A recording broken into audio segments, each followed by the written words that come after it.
Eric DeCosta did it again, didn't he? Welcome into the show, everybody. I'm your host, Joey Peterson, and today we'll take a deep dive into some of the masterful moves that Eric DeCosta has pulled off recently and how it might affect the future for the Baltimore Ravens. So happy you're here. So happy you're with us. Happy Friday to you all. Before we get into anything else, I need you guys. We need you guys on this channel. Help us reach 23,000 subscribers. Do it for Trent Simpson.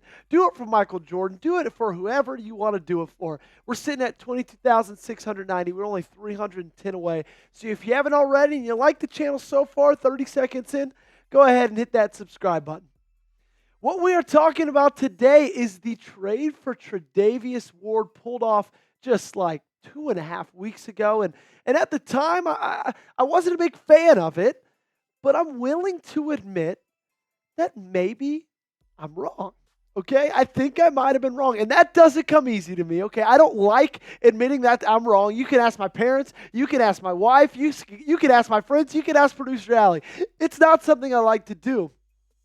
But if you look at what Tre'Davious White has been able to do, in the one game that he had a lot of snaps, and in his limited snaps in some of the games before that, it's been really eye-opening. It's been really jaw-dropping, and I think that he lets me have a lot of confidence in him and in the secondary, okay?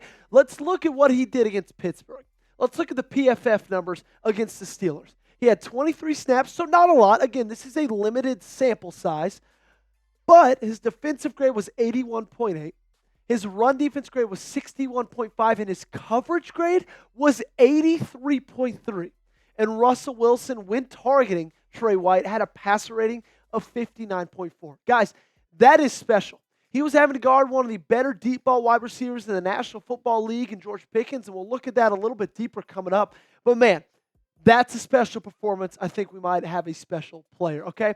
So I want to ask you guys, is White the answer to the secondary?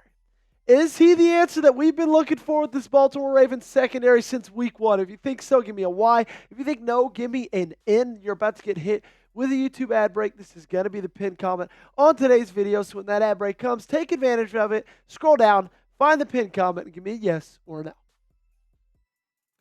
Did you know, because we just went over the coverage grade and stats and everything, that coverage grade of 83.3 is higher than any coverage grade in Brandon Stevens' career in just one game with the Baltimore Ravens? He was able to do that, okay? And again, I get it. It was limited snaps, but still, absolutely fantastic. And what I am so excited about this move and why we're talking about this today is because if you look at what quarterbacks have been able to do against this Baltimore Ravens secondary, it should be illegal.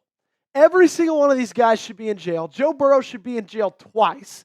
Patrick Mahomes with a 101.9 pass rating. Gardner freaking Minshew, 94. Dak Prescott, almost 92. Josh Allen, a little bit rougher. Jayden Daniels, 110. Jameis Winston, freaking 115. Joe Burrow, 137. And 108.3. But then you get to Russell Wilson and Bo next. But let's talk Russell Wilson, a little bit more of an outlier at 67.5, okay? Ton of those guys in the 100s, a lot of those guys in the 90s, but then you see Russ. And the one game that Tre'Davious White has played a lot of snaps in so far this season, and it's a lot lower of a passer rating, okay? And it's not just the statistics, because a lot of times PFF gives guys good grades, and then you look and you kind of see the film, and you're like, this guy kind of sucked. Or sometimes vice versa. Guys do great, and they don't give them good grades. But it shows on the film as well, okay? And I'm going to look at 2 plays with 3 different shots. And guys, these are clutch plays, okay? They're not just run-of-the-mill, 1st and 10 on the 30-yard line, 70 yards to go to a touchdown. These are touchdown-saving plays against the best deep ball wide receiver in football in George Pickens, okay? So I know it's hard to see, but they're circled in red right there. He's one-on-one with Pickens, incomplete. Deep ball for the end zone. And then if you look at this next picture, again, this one's not as big of a deep ball. It's about a 7-yard fade to the back corner of the end zone. But then if you look at this next angle, and you could see that hand right through Pickens's where he's trying to get the ball, just perfectly playing that. Guys, these are big plays and big moments and big situations. How much of a breath of fresh air is it for us to see our right cornerback making those plays in those moments when we've had to go the entire season of watching Brandon Stephens get cooked, get toasted, get whatever other synonym there is there for a cornerback absolutely getting burnt, okay? Love seeing that out of Tre'Davious White. And heck, that's why I think that Eric DeCosta might have just done it again. He might have just pulled off a fantastic move. All right, I've got more to talk about coming up, but before I do, I want to talk about PrizePicks. Do you guys like sports? Do you guys like fun? Do you guys like money? Well, then PrizePicks is the place for you to go because it is the easiest and most exciting way to play daily fantasy sports. You can now win up to 100 times your money on PrizePicks with as little as 4 correct picks. And PrizePicks puts its members first, so all withdrawals are fast, safe, and secure. Sign up today and get $50 instantly when you play $5. You don't even need to win to receive the $50 bonus. It's guaranteed. PrizePicks also offers weekly promotions that can lead to big payouts like Taco Tuesday. PrizePicks discount select player projections up to 25% to provide even more value for your lineup. PrizePicks is the best way to win real money this football season. Which players are going off? Which ones aren't? Make your picks in less than 60 seconds and turn your sports opinions into real money all season long on PrizePicks. All right, here's how you play, okay? You choose 2 to 4 or sometimes even higher than that player stat projection. You pick more or you pick less, and sometimes you can flex play it, you can power play it, so you can only have to get 2 right to get the payout. Now, it's a little bit less, but it gives you a little bit more insurance. Download the PrizePicks app today and use code CLNS and get $50 instantly when you play $5. That's code CLNS on PrizePicks to get $50 instantly when you play $5. You don't even need to win to receive the $50 bonus. It's guaranteed. PrizePicks, run your game. And if we're looking at the film and we're talking and comparing between 2 guys in Brandon Stephens and Trey White, which we're going to do over the next couple minutes, at the end of the day, I just think White has better instincts than Stephens has, okay? A lot of times, we're watching the game, we're watching the tape, we're watching the film, and Stephens is right there. He just doesn't turn his head around.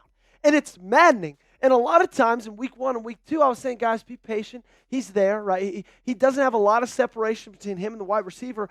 But then, like, through 11 weeks this season, like, what good is it? Like, it doesn't really matter if the receiver's catching the ball. Sure, you're right there. You could tackle him quickly, but who gives a shit, okay? And so let's look at the film for Brandon Stephens. Now, this one is even harder to see. But if you look real closely in that orange circle, there's the ball right there.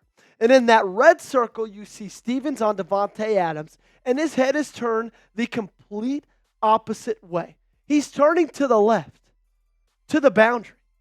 Like, what sense does that make? Not only is his head not around to go look at the football, but it's turned the exact opposite way. And now let's look more recently this past Sunday against Pittsburgh. He's one-on-one with George Pickens. You could see the ball in the orange right there. You could see them in the red right there. And it's obvious that George Pickens is like creating the breadbasket for the ball to be tossed into, and Brandon Stephens still doesn't have his head turned around. And if you look at this next picture, it's the same play, just a little bit later. Pickens still like this. Stephens still no head turned around. The ball's 3 feet from landing in his arms. He just doesn't have a lot of instincts, okay? And if you look at his numbers by PFF this season, man, they'll just make you sad if I'm being honest. It's like we told Brandon here, point to shitty numbers.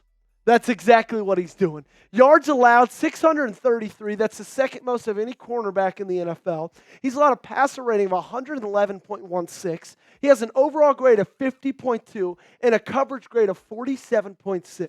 Among cornerbacks in the NFL, he ranks 105th out of 112. And I want to talk about that passer rating for a little bit, okay? 111.16 he's letting up. The quarterbacks, when targeting him, have a passer rating of 111.16. That would rank the 24th best ever quarterback rating or passer rating from a quarterback in NFL history. Tom Brady in 2010 threw for 3,900 yards, 36 touchdowns, and had a passer rating of 111. So you're basically saying when a quarterback targets Brandon Stephens, they're basically prime Tom Brady, okay? And his snaps are being limited because of it. When you look at Trey White's snaps against Pittsburgh, he had 20 in that right cornerback position, 2 in the slot, 1 in the box. Brandon Stephens has pretty specifically been the only guy to get reps at that right cornerback position. He had 50 out of the 70 in total, 6 in the slot, 4 in the box. Okay, so the question is, in these next coming weeks, after this coming out party against Pittsburgh, could we see an even bigger change in the snap count? I think we might. I think we should. It's like, why wouldn't we? Okay? Well, why wouldn't we change it up? Because I'm tired of seeing wide receiver performances like these ones, okay? And all of these have come when Brandon Stephens is getting the vast majority of the right cornerback snaps. Rashee Rice, 7 for 103. Adams, 9 for 110. Chase, 10 for 193, 2 tuds. Him again down there, 11 for 264. Also had 3 tuds that night, okay? And so, like, why not change it up?